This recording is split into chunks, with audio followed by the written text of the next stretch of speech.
Series के starting में हमें नियॉन नाम की एक लड़की दिखाई जाती है जो कि एक छोटे से गांव से शहर में काम करने आई हुई होती है।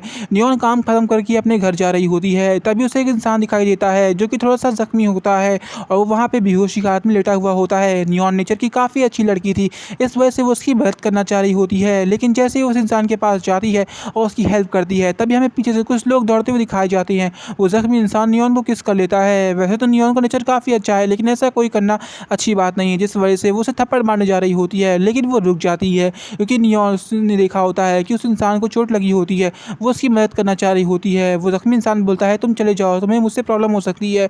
नियॉन कहती है कोई बात नहीं, मुझे तुम्हारी अभी मदद करनी है, जिस वजह से नियॉन उसका कंधे का सहारा देती है और उसे एक सेफ जगह पर लेके जाती है। वहाँ पे उसे बैठा के उसकी पट्टी कर रही होती है, लेकिन तभी हमें से पीछे से एक इंसान दिखाया जाता है जिसने नियॉन को हिट करके बेहोश कर दिया होता है। दरअसल वो इंसान को लग रहा होता है कि नियॉन को मारना चाह रही होती है। यहाँ पे उसने नियॉन को बेहोश कर दिया होता है और नियॉन को वो जख्मी इंसान उठा लेता है। वो एक काफ़ी बड़े लग्जरियस होटल में लाया हुआ होता है, जिसके बाद नियॉन को पता चलता है वो उस टाउन के सबसे बड़े माफिया से मिल गई है, मतलब वो इस शहर का सबसे बड़ा माफिया है। इस वजह से वो डर जाती है, वहाँ से उठ के जा रही होती है, लेकिन तभी वो माफिया उसे पकड़ लेता है और अपने पास बैठा लेता है। इसी के बाद वो माफिया नियॉन को अपनी तरफ खींच लेता है और उसे वॉशरूम लेके चले जाता है। उसने वॉशरूम में काफ़ी एक्सपेंसिव ड्रेस रखा होता है जो कि नियॉन के लिए ही होता है, और इसी के बाद वो नियॉन को किस करने की कोशिश कर रहा होता है, लेकिन यहाँ पे नियॉन चैन उसे रोक देती है। उसे बोलती है देखो तुम मेरे साथ ये सब कैसे कर सकते हो, हम तो एक दूसरे को जानते भी नहीं हैं। जिसके बाद वो माफिया अपना नाम बताता है, उसका नाम नियॉन चैन होता है और यहाँ पे हमारी नियॉन और नियॉन चैन की स्टोरी बताई जा रही है। इसके बाद वो बोलता है देखो मैं तुम्हारे साथ कुछ गलत हरकत नहीं करूँगा, तुम जाकर सिर्फ बात ले लो। और इसी के बाद वो भी बात लेने चले जाता है। जिसके बाद जो ड्रेस उसने दिया होता है वो पहन के वो लोग एक पार्टी में आते हैं। ये काफ़ी बड़ी पार्टी होती है जिसमें अमीर सेलिब्रिटीज़ और पॉलिटिशियन आए हुए होते हैं।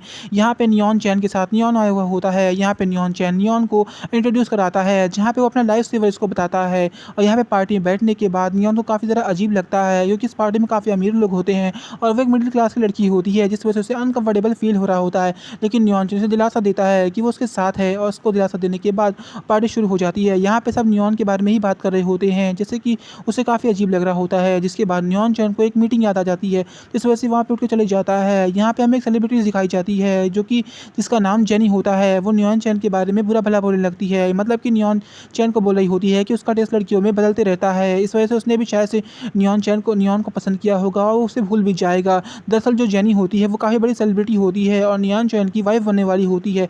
इस वजह से वो नियॉन को बेइज्जत करने की कोशिश कर रही होती है, जहाँ पे नियॉन को काफ़ी ज़्यादा बुरा लगने लगता है क्योंकि उसे नीचे दिखाने की कोशिश कर रही होती है। नियॉन इस बात को बर्दाश्त नहीं कर पाती है और अपने घर जा रही होती है, लेकिन तभी उसकी शटल टूट जाती है। लेकिन जहाँ पे जिसके बाद नियॉन देखती है कि नियॉन चैन उसका सेक्रेटरी किसी दो लोगों को धमका रहे होते हैं, उनके पास गन भी होती है, जिससे उनके सेक्रेटरी ने दो लोग को मार भी दिया होता है और तीसरा इंसान वहाँ से बच के भाग रहा होता है।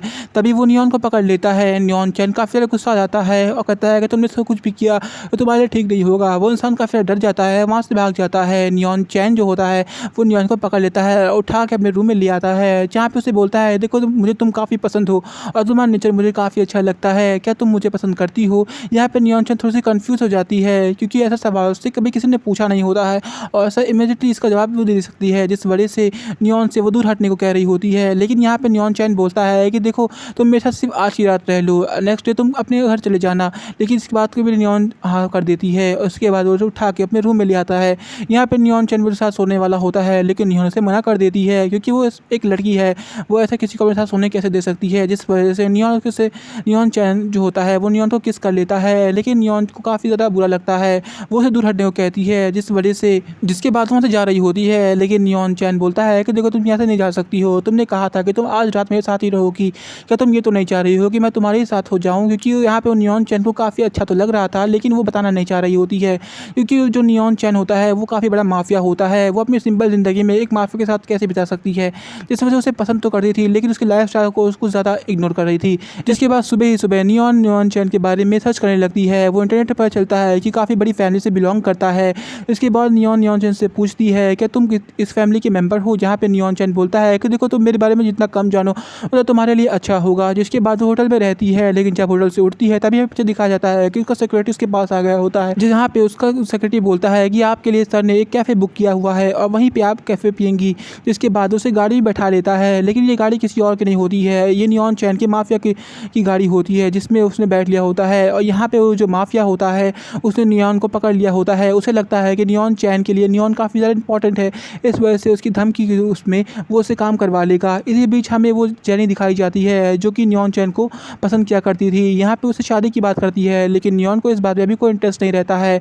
यहाँ पे इन लोग की शादी कॉन्ट्रैक्ट पे हो रही होती है, जिस वजह से जेनी जो होती है वो नियॉन चैन को धमकी देने लगती है। लेकिन यहाँ पे नियॉन चैन भी कुछ कम नहीं था, उसी की वजह से पावर होती है। वो बोलता है, देखो मैं भी जानता हूँ कि यहाँ पे हम लोग की शादी कॉन्ट्रैक्ट पे हो रही है, अगर तुम ज़्यादा इस बारे में बात करोगे तो मैं इस शादी को पोस्टपोन कर दूंगा और शायद से मैं कभी ना करूँ। इस वजह से जेनी को काफ़ी तरह बुरा लगता है, वोट की जा रही होती है। लेकिन तभी यहाँ पे नियॉन चैन से वो कहता है कि देखो तुम मेरे साथ अभी लंच करने वाला हो, तुम मेरे साथ लंच कर सकती हो। इसी बीच जो जेनी होती है वो एक फ़ोटो खींच लेती है नियॉन चैन के साथ किसिंग के लिए, लेकिन नियॉन को काफ़ी अच्छा नहीं लगता है। ये फ़ोटो हर जगह फैल जाती है क्योंकि दोनों लोग काफ़ी ज़्यादा पॉपुलर होते हैं और इस वजह से वो माफिया के पास ही पहुँच जाती है। उस माफिया को लगता है कि नियॉन उसके लिए इंपॉर्टेंट नहीं है, इस वजह से उसे वहाँ पे छोड़ देता है और वहाँ से चले जाता है। यहाँ पे हमें जेनी दिखाई जाती है, जहाँ पे हमें जेनी दिखाई जाती है जो कि नियॉन सन के साथ चिपक रही होती है, उसे प्यार करने की कोशिश कर रही होती है। लेकिन जैसे ही सुनता है कि नियॉन को उसके माफिया ने पकड़ लिया होता है, वो तुरंत ही नियॉन को बचाने के लिए निकल जाता है। यहाँ पे हमें दिखाया जाता है कि जो जेनी होती है वो उसकी वॉच रख लेती है और वहाँ से चली जाती है। तभी हमें नियॉन दिखाई जाती है जो कि वहाँ पे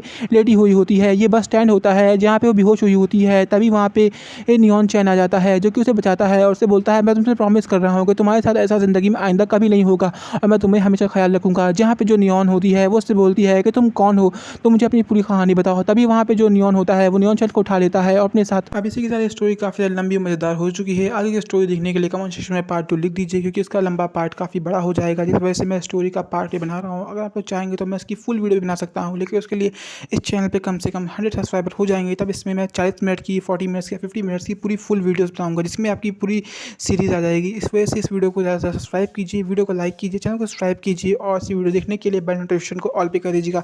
इसका हिंदी एक्सप्लेनेशन कैसा लगा कमेंट सेक्शन में ज़रूर बताइएगा, और आप लोग कोई स्पेसिफिक सीरीज़ या पार्ट को देखना है तो वो भी कमेंट सेक्शन में आप लोग बता सकते हैं। Thank you watching this video.